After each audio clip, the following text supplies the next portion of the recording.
जय हिंद। नमस्कार प्यारे बच्चों, तो स्वागत है आप सभी लोगों का आपके अपने प्यारे से YouTube channel CKS online classes में। तो प्यारे बच्चों, आज की इस क्लास में हम लोग पढ़ने वाले हैं क्लास 12th जियोग्राफी के VVI सब्जेक्टिव क्वेश्चन को, जो कि आपके 2025 के फाइनल बोर्ड परीक्षा के लिए काफ़ी ही महत्वपूर्ण है। तो आप सभी प्यारे बच्चे इस क्लास को शुरू से लास्ट तक जरूर देखिएगा और यहाँ से प्रश्न आपके सीधे सीधे परीक्षा में देखने को मिलेंगे। ये 100% आपके साथ बाबू हम गारंटी से बोल रहे हैं, क्योंकि आप लोग का यहाँ पर अभी हम सेट बाय सेट करा रहे हैं, जिसमें आप लोग का एकदम 100 प्रश्न जो है ना 100% लड़ने वाले प्रश्न ही पढ़ा रहे हैं। और ये सेट आप लोग का 4 है, 1, 2 और 3 सेट को हम लोग जो है पढ़ चुके हैं। अगर आप उन सेटों को नहीं पढ़े हैं तो आपको प्लेलिस्ट मिल जाएगा, उनके माध्यम से आप सभी सेट को पढ़ सकते हैं। आपको कुल जो है हम 10 सेट पढ़ाने वाले हैं, जिसमें से हमारा चौथा सेट यहाँ पर आज स्टार्ट है। और 5वां सेट अगर आपको प्यारे बाबू अगर पढ़ना होगा तो क्लास के बाद आप जरूर कमेंट कर दीजिएगा, आपको 5वां सेट भी हम जरूर ला देंगे। ठीक है, चलिए। अगर बाबू आप इस चैनल पर पहली बार जुड़े हैं तो आप CKS ऑनलाइन क्लासेस को जरूर सब्सक्राइब करके ऑल पे दबा लीजिए, क्योंकि आप लोग की तैयारी प्यारे बाबू यहाँ पर बिल्कुल ही फ्री PDF के साथ कराई जाती है। बिल्कुल फ्री क्लास, फ्री PDF। अगर आप चाहते हैं कि आपकी भी तैयारी बिल्कुल फ्री में हो जाए और पैसा नहीं बर्बाद हो पाए, तो आप जरूर CKS ऑनलाइन क्लासेस को सब्सक्राइब कीजिएगा और ऑल पे दबा के रखिएगा, जिससे जब भी क्लास हो उसका नोटिफिकेशन आपके पास पहुँचता रहे। अच्छा लगेगा अपने प्यारे से दोस्त के पास शेयर भी कर दीजिएगा। क्लास के बाद आपको हम नंबर देंगे, उस नंबर पर आप मैसेज कीजिएगा, आपको यहां से बिल्कुल ही फ्री PDF मिल जाएगा बाबू। ठीक है, चलिए क्लास को स्टार्ट करते हैं। उनसे पहले आप जितने भी बाबू लोग क्लास को लाइक नहीं किए हैं, आप सभी प्यारे बाबू लोग एक बार क्लास को जरूर लाइक कर दीजिए। चलिए जल्दी से आप लोग क्लास को एक बार लाइक कर दीजिए और जल्दी से एक बार पढ़कर आप लोग शेयर भी कर दीजिएगा। चलिए क्लास को स्टार्ट करते हैं और आज का पहला नंबर क्वेश्चन देखते हैं। चलिए तो प्यारे बाबू, आज का पहला नंबर क्वेश्चन आप लोग के सामने है कि औद्योगिक बस्ती किसे कहा जाता है। औद्योगिक बस्ती प्यारे बाबू किसे जो है ना कहा जाता है, इसको ध्यान से आप लोग समझिएगा। औद्योगिक बस्ती किसे कहा जाता है? उत्तर है कि वैसा स्थान जहां लोग, ठीक है, यानी वैसा स्थान जहां उद्योग स्थापित करने के लिए जल, विद्युत, बैंकिंग, सुरक्षा, सामान्य सेवा तथा सुविधा उपलब्ध रहती है ना, उसे औद्योगिक बस्ती कहा जाता है। ठीक है प्यारे बाबू, यानी वैसा स्थान यानी वैसा जगह, ठीक है, जहाँ पे कोई भी उद्योग स्थापित करने के लिए जल होना चाहिए, विद्युत होना चाहिए, बैंकिंग होना चाहिए, सुरक्षा होना चाहिए। ये सब चीज़ क्या है, वहाँ पर व्यवस्था एकदम मिलेगा। तो सामान्य सेवा तथा सुविधाएं उपलब्ध रहती है ना, यानी जो भी सुविधा वहाँ पर अगर उपलब्ध रहेगा वो सब आपके औद्योगिक बस्ती कहलाती है। जैसे में आप लोग देख लीजिए कि जमशेदपुर क्या है, औद्योगिक वाला नगर है, आपको पता ही होगा। ठीक है, तो इसको आप लोग अच्छे से याद रख लीजिएगा। ज़्यादा टाइम नहीं लेंगे प्यारे बाबू, बहुत ही कम समय में आपको पूरी तरह से समझाने का प्रयास भी करेंगे, साथ ही साथ आपको बहुत ही कम समय में आपको अच्छे से पढ़ाकर हम याद भी करवाने का पूरा प्रयास करेंगे। ठीक है, चलिए अगला क्वेश्चन प्यारे बाबू 2 नंबर क्वेश्चन है कि उपभोक्ता वस्तु उद्योग को उदाहरण सहित परिभाषित कीजिए। यानी उपभोक्ता वस्तु उदाहरण को ना आपको उदाहरण सहित यहाँ पर परिभाषित करना है और बताना है। ठीक है, चलिए हम बताते हैं आप कैसे लिखिएगा आंसर। ठीक है, उत्तर है वैसे उद्योग जो उपभोक्ता के लिए, ठीक है, यानी वैसा उद्योग जो उपभोक्ता के उपयोग के लिए वस्तु का उत्पादन करते हैं, उसे उपभोक्ता वस्तु उद्योग कहा जाता है। ठीक है, जैसे चीनी उद्योग हो गया, ये क्या है, तो दूसरे के लिए क्या है, ये उद्योग जो है तैयार किया जाता है, जिसमें से हम लोग को भी काम आता है और भी किसी और भी मतलब सभी को मानिए तो काम आता है। सभी लोग तो क्या है यहाँ पर चीनी और क्या है चीनी का यहाँ पर प्रयोग करते ही हैं, आपको भी पता होगा। यानी वैसा उद्योग, ठीक है, यानी वैसा उद्योग जो उपभोक्ता के लिए क्या है वस्तु का उत्पादन करते हैं और उसे उपभोक्ता वस्तु उद्योग हम लोग कहते हैं। जैसे चीनी उद्योग आप लोग देख ही सकते हैं। ठीक है, ये क्या है उपभोक्ता वस्तु के उदाहरण है। ठीक है, याद रखेगा। अगला क्वेश्चन प्यारे बाबू यहाँ पर 3 नंबर क्वेश्चन है, गुजरात के 4 प्रमुख सूती वस्त्र उद्योग केंद्रों के नाम लिखे। ठीक है, यहाँ पर केंद्र हो जाता, थोड़ा टाइपिंग में मिस्टेक है। गुजरात के 4 प्रमुख वस्त्र उद्योग केंद्र के आपको नाम लिखना है। उत्तर लिखिएगा कि गुजरात के प्रमुख सूती वस्त्र उद्योग केंद्र अहमदाबाद, सूती वस्त्र, पोरबंदर और राजकोट। ये क्या है, ये 4 जो है ना आपके भारत के क्या है गुजरात के 4 प्रमुख सूती वस्त्र उद्योग है, जिसमें अगर पहला हम नहीं बता पाए हैं, लेकिन यहाँ पर पहला मैं बता दूं बाबू कि गुजरात के प्रमुख सूती वस्त्र उद्योग। ठीक है, यहाँ पर अहमदाबाद हो गया, सूरत हो गया, पोरबंदर हो गया, राजकोट, ये सब जो है ना गुजरात के ही प्रमुख सूती वस्त्र उद्योग के केंद्र है, जिसको आप लोग याद रखिएगा और लिख लीजिएगा। अगला क्वेश्चन बाबू है यहाँ पर 4 नंबर क्वेश्चन, महाराष्ट्र के 4 प्रमुख सूती वस्त्रों के केंद्रों के नाम लिखे। महाराष्ट्र के आपके 4 प्रमुख सूती वस्त्र केंद्रों के आपको नाम लिखना है, ठीक है, इसको समझिएगा। उत्तर है महाराष्ट्र के प्रमुख सूती वस्त्र उद्योग केंद्र मुंबई, सोलापुर, अकोला, अमरावती इत्यादि। ये सब क्या है, तो महाराष्ट्र के 4 प्रमुख उद्योग केंद्र के नाम है बाबू, ठीक है, जिसमें से मानिए तो महाराष्ट्र के प्रमुख सूती वस्त्र उद्योग के केंद्र का नाम हो गया मुंबई पहला, सोलापुर हो गया, को क्या है अकोला हो गया, अमरावती हो गया। ये 4 क्या है, ये 4 जो है महाराष्ट्र के प्रमुख सूती वस्त्र उद्योग के नाम है, याद रखिएगा, ठीक ना। अगला क्वेश्चन बाबू यहाँ पर आता है 5 नंबर, ठीक है। 5 क्वेश्चन है, स्वामित्व के आधार पर उद्योगों का वर्गीकरण कीजिए। स्वामित्व के आधार पर उद्योगों का वर्गीकरण करना है प्यारे बाबू। उत्तर है स्वामित्व के आधार पर उद्योग के ना 3 प्रकार होते हैं, यानी स्वामित्व के आधार पर उद्योग के कुल 3 प्रकार होते हैं, जिसमें से पहला आता है सार्वजनिक उद्योग, ठीक है, जिसमें से पहला हमारा क्या है सार्वजनिक उद्योग, दूसरा है व्यक्तिगत उद्योग और तीसरा है मिश्रित या सहकारी उद्योग। ये क्या है, तो स्वामित्व के आधार पर उद्योग का वर्गीकरण के नाम है, जिसको प्यारे बाबू आप लोग अच्छे से पूरा कोशिश कीजिएगा याद करने का, ठीक है, जिससे आप जो है ना एग्जाम में अगर पूछेगा तो आप लिख पाएंगे, ठीक ना। चलिए अगला क्वेश्चन प्यारे वो आप लोग पढ़िएगा, यहाँ पर 6 नंबर क्वेश्चन है, औद्योगिक बस्ती किसे कहा जाता है। लगाइएगा बाबू और इसको समझिएगा आप लोग ध्यान से, और आंसर आप लोग जरूर कमेंट बॉक्स में लिखते चलिएगा, ठीक है। चलिए औद्योगिक बस्ती किसे कहा जाता है बाबू लोग, ठीक है। उत्तर है वैसा स्थान जहां लोग क्या है उद्योग स्थापित करने के लिए जल, विद्युत, बैंकिंग सुरक्षा, सामान्य सेवा सुविधाएं उपलब्ध होती है, उसे औद्योगिक क्या है बस्ती कहते हैं। ये प्रश्न हम लोग शुरू में ही पढ़ रही हैं, लग रहा है कि रिपीट है, बट कोई बात नहीं, याद कर लीजिएगा, ठीक ना। चलिए अगला क्वेश्चन है बाबू लोग, यहाँ पर कितना है 7 नंबर क्वेश्चन। 7 नंबर क्वेश्चन है पेट्रो रसायन उद्योग किसे कहते हैं। पेट्रो रसायन उद्योग प्यारे बाबू किसे कहते हैं। उत्तर दिया गया है कि अपरिष्कृत पेट्रोल से कोई प्रकार की वस्तु जो है ना हुए तैयार की जाती है, यानी अपरिष्कृत पेट्रोल से कई प्रकार की वस्तु जो है ना तैयार की जाती है, जो अनेक नए उद्योग के लिए कच्चा माल उपलब्ध कराती है। इन्हें सामूहिक रूप से क्या है पेट्रो रसायन उद्योग के नाम से भी ना जाना जाता है। इसे क्या है तो सामूहिक रूप से यानी पूरी अच्छी तरीके से हम लोग पेट्रो रासायनिक उद्योग के नाम से जानते हैं या जाना जाता है, जिसको आप लोग अच्छे से प्यारे बाबू जरूर याद कीजिएगा, ठीक ना। चलिए आगे बढ़ते हैं। अगला क्वेश्चन है सूचना प्रौद्योगिकी उद्योग से आप क्या समझते हैं। सूचना प्रौद्योगिकी उद्योग से आप लोग क्या समझते हैं, इसको समझिएगा। उत्तर दिया गया है कि सूचना से संबंधित उद्योग है, ठीक है, यानी सूचना से संबंधित उद्योग क्या इस प्रकार है, जिसमें से आता है ट्रांजिस्टर, ठीक है, टेलीविजन, टेलीफोन, पेजर, राउंडर, सेल्युलर, टेलीकॉम, लेजर, अंतरिक्ष उपकरण, कंप्यूटर, हार्डवेयर और सॉफ्टवेयर इत्यादि को ना हम लोग सूचना प्रौद्योगिकी उद्योग जो है हम लोग कहते हैं, या यह सब जो है ना कहा जाता है इसको, ठीक है।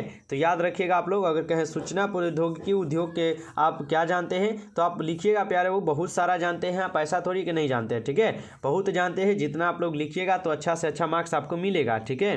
अगला क्वेश्चन बाबू, अगला क्वेश्चन है कच्चे माल के आधार पर उद्योगों को वर्गीकृत करें। कच्चे माल के आधार पर उद्योगों को वर्गीकृत करें प्यारे बाबू, ठीक है। उत्तर दिया गया है कि कच्चे माल के आधार पर उद्योगों को 4 भागों में बांटा गया है, यानी कच्चे माल के आधार पर ना उद्योग के कुल 4 भाग में जो यहाँ पर बांटा गया है, जिसमें से आप लोग समझिएगा क्या है पहला नंबर। तो कच्चे माल के आधार पर उद्योगों के 4 भागों में बांटा गया है। पहला आता है कृषि आधारित उद्योग, ठीक है, पहला क्या है तो कृषि आधारित उद्योग हो जाएगा, क्या है। दूसरा है वन आधारित उद्योग और तीसरा आता है खनिज आधारित उद्योग, ठीक है। ये क्या है तो कच्चे माल के आधार उद्योगों का वर्गीकृत है, जिसमें से अगर चौथा की बात किया जाए तो उद्योगों द्वारा निर्मित कच्चे माल पर आधारित क्या है उद्योग। ये सब जो है ना आपके कच्चे माल के आधार पर उद्योगों के 4 भाग है, जिसको प्यारे बाबू आप लोग अच्छे से पूरा कोशिश कीजिएगा याद करने का, ठीक ना। अगला क्वेश्चन आप लोग पढ़िए यहाँ पर 10 नंबर क्वेश्चन, ठीक है। 10 क्वेश्चन है कि सामूहिक कृषि का वर्णन कीजिए, ठीक है। सामूहिक कृषि का आपको यहाँ पर वर्णन करना है। उत्तर दिया गया है कि जब कृषकों के एक समूह द्वारा अपने संसाधनों को मिलाकर कृषि कार्य परस्पर सहयोग से किया जाता है तो उसे सामूहिक कृषि कहते हैं। यानी जब कृषकों के एक समूह, जब किसानों का एक समूह द्वारा अपने संसाधनों को मिलाकर, ठीक है, अपने संसाधनों को मिलाकर कृषि कार्य परस्पर सहयोग से किया जाता है, यानी सब क्या एकजुट होकर और अपना अपना खेती क्या सहयोग से किया जाता है, तो उसे सामूहिक कृषि कहते हैं। पूर्व सोवियत संघ में क्या है कोल खोज नाम से प्रारंभ हुई सामूहिक कृषि का आधारभूत सिद्धांत यह है कि इसमें क्या है, सभी कृषि अपने संसाधन जैसे क्या कृषि भूमि, पशुधन एवं श्रमों को मिलाकर कृषि कार्य करते हैं। यहाँ पर क्या है, तो ये सब जो है ना आपके सामूहिक कृषि कहलाते हैं, यानी सामूहिक कृषि के वर्णन है, जिसको आप लोग याद रखेगा। आपसे पूछेगा सामूहिक कृषि का वर्णन करें या सामूहिक कृषि क्या है, ठीक है, या सामूहिक कृषि से आप क्या जानते हैं या क्या समझते हैं, ठीक है। इस प्रकार से आपके क्वेश्चन जो है आपसे पूछा जाएगा एग्जाम में, ठीक है। चलिए अगला क्वेश्चन आप लोग पढ़िएगा। 11 नंबर क्वेश्चन है आपके सामने, पतन और पोताश्रय में अंतर बताएं। पतन और पोताश्रय में आपको अंतर बताना है। उत्तर दिया गया है कि पतन तो समुद्र तट पर स्थित वह स्थान जहां देश के भीतरी व्यापारिक और सामुद्रिक व्यापारिक भागों का सम्मिलित होता है वह पतन कहलाता है, ठीक है। पतन और पोताश्रय क्या, तो पतन में समझिएगा पतन क्या है, समुद्र तट पर स्थित वह स्थान जहां देश के भीतरी व्यापारिक और सामुद्रिक व्यापारिक भागों को सम्मिलित होता है उसे पतन वह पतन का क्या है, वह पतन कहलाता है या उसे पतन कहते हैं, ठीक है। और पोताश्रय तो पोताश्रय में प्यारे बाबू है वह स्थान जहां जहाज ठहरता है, सामान को लाद और खाली किया जाता है उसे पोताश्रय कहते हैं। यानी पोताश्रय वह है जहां पे मान लीजिए जहाज जो है आकर रुकता है और सामान को वहां पर लादते हैं और उतारते हैं, ये सब आपके पोताश्रय कहलाते हैं, याद रखिएगा आप लोग, ठीक है। चलिए अगला क्वेश्चन प्यारे बाबू है 12 नंबर क्वेश्चन।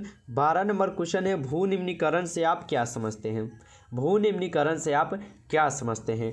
उत्तर है भूमि के उत्पादकता में कमी होना भू निम्नीकरण कहलाता है। यानी भूमि के अंदर, ठीक ना, यानी भूमि में जो भी हम खेती बाड़ी कर रहे हैं उनमें क्या उत्पादकता, जैसे मान लीजिए अनाज जो है अच्छा खासा नहीं हो रहा है और होने के क्या है, कमी होने के कारण यह भू निम्नीकरण कहलाता है। उत्तर दिया गया कि भू निम्नीकरण के निम्नलिखित कारण है, जिसमें से है जलकर्ता, ठीक है, जलकर्ता हो जाएगा। मान लीजिए कि खेती बाड़ी अगर हम लोग करें और हमारे पास क्या है, जल जो है जिसको हम लोग पानी बोले या जल, ठीक है, बात एक ही ना होता है। तो जल जो है हमारे खेत तक नहीं अगर टाइम से पहुंचेगा तो हम लोग कैसे पानी पटाएंगे खेत में और खेती करेंगे, ठीक है। दूसरा में है अति पशुचारण खनन है, ठीक है, अति पशुचारण खनन है बाबू। और तीसरा है औद्योगिकरण। ये सब क्या है, भू निम्नीकरण के कारण है, जिसको आप लोग याद रखेगा, ठीक है। अगला क्वेश्चन है बाबू यहाँ पर 13 नंबर क्वेश्चन। 13 क्वेश्चन है जनसंख्या परिवर्तन के 3 घटक को व्याख्या कीजिए। क्या है, जनसंख्या परिवर्तन के 3 घटक को आपको यहाँ पर व्याख्या करके बताना है, ठीक है। उत्तर दिया गया है कि जनसंख्या परिवर्तन के 3 घटक निम्नलिखित है, जिसमें से पहला है जन्म दर। तो प्रति 1000 स्त्रियों पर जन्म लेने वाले जीवित बच्चों को संख्या को हम लोग जनसंख्या दर कहा जाता है, वह जन्म दर कहलाता है, याद रखेगा, ठीक ना।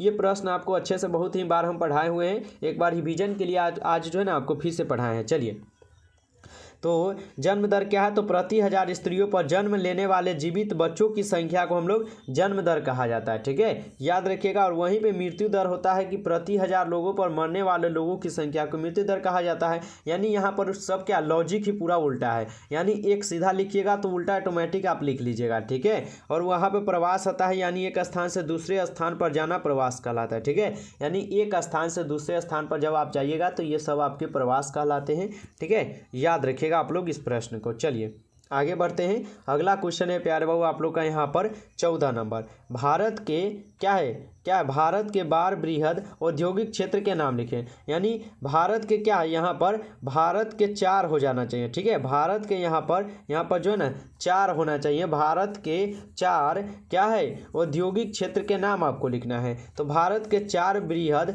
औद्योगिक प्रदेश के नाम तो जो है इस प्रकार है, जिसमें से पहला है मुंबई पुणे औद्योगिक प्रदेश, ठीक है, यानी मुंबई पुणे औद्योगिक प्रदेश प्यारे बाबू। और दूसरा आता है हुगली औद्योगिक प्रदेश, और तीसरा है गुजरात औद्योगिक प्रदेश, और चौथा है गुरुग्राम दिल्ली मेरठ औद्योगिक प्रदेश। ये क्या है, भारत के 4 बृहद औद्योगिक प्रदेश है, जिसको आप लोग अच्छा से जरूर याद कीजिएगा, ठीक ना। ये प्रश्न बाबू आपके लिए बहुत ही ज़्यादा गेसिंग किया गया क्वेश्चन, और VVI क्वेश्चन बोले तो बाबू है आपके लिए। अगर नहीं पढ़ते हैं तो प्यारे बाबू आप लोग को लास्ट में पछताना होगा, इसलिए आप पछताइएगा नहीं, उनसे पहले जो है आप लोग पढ़ के जाइएगा, ठीक है।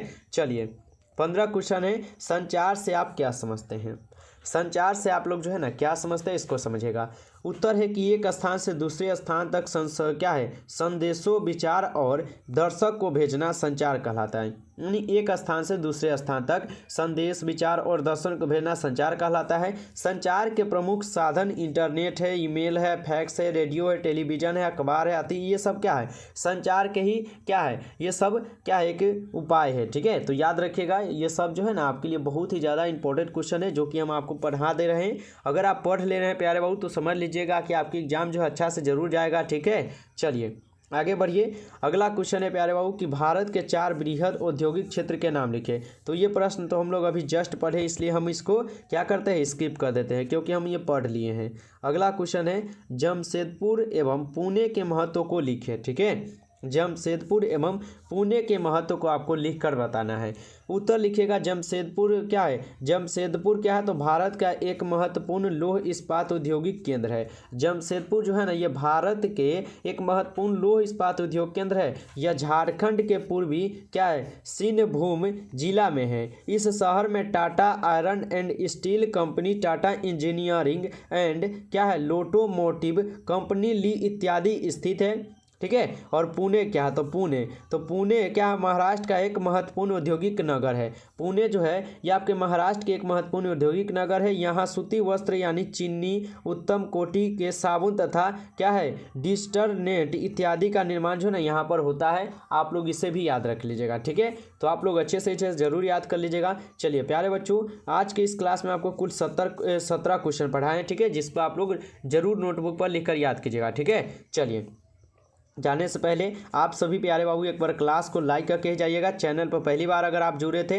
तो चैनल को प्यारे बाबू आप सब्सक्राइब करके ऑल पे दबा लीजिए, क्योंकि आप लोग के यहाँ पर शिक्षा जो है बिल्कुल ही फ्री में है। बिल्कुल ही फ्री में आपकी तैयारी यहाँ से कराई जाती है। अगर आप चाहते हैं कि आपकी भी तैयारी यहाँ से बिल्कुल फ्री में हो सके तो आप जरूर CKS ऑनलाइन क्लासेस को सब्सक्राइब करके जुड़ सकते हैं और अपनी पढ़ाई यहाँ से पूरी करके अच्छा से अच्छा अंक आप लोग प्राप्त कर सकते हैं। इसलिए आप चैनल को जरूर सब्सक्राइब कर लीजिएगा। अच्छा लगा हो तो दोस्तों को भी शेयर कर दीजिएगा। और आपको नंबर दे रहे हैं प्यारे बाबू, आप इस नंबर पर भी मैसेज कर लीजिएगा PDF के लिए 962 18 834। अगर आप नए हैं तो जरूर इस नंबर पर मैसेज कर लीजिएगा। पहले आप CKS ऑनलाइन क्लासेस में आप जुड़ जाइएगा सब्सक्राइब करके, उसके बाद आप जो है मैसेज कर लीजिएगा प्यारे बाबू। ठीक है, चलिए तो आप लोग मन लगाकर पढ़ाई करते रहिएगा प्यारे बाबू। चलिए फिर मिलते हैं हम लोग नेक्स्ट क्लास में। तब तक के लिए सभी प्यारे बच्चों को बेस्ट ऑफ लक। आप लोग मन लगाकर पढ़ाई करते रहिए प्यारे बाबू।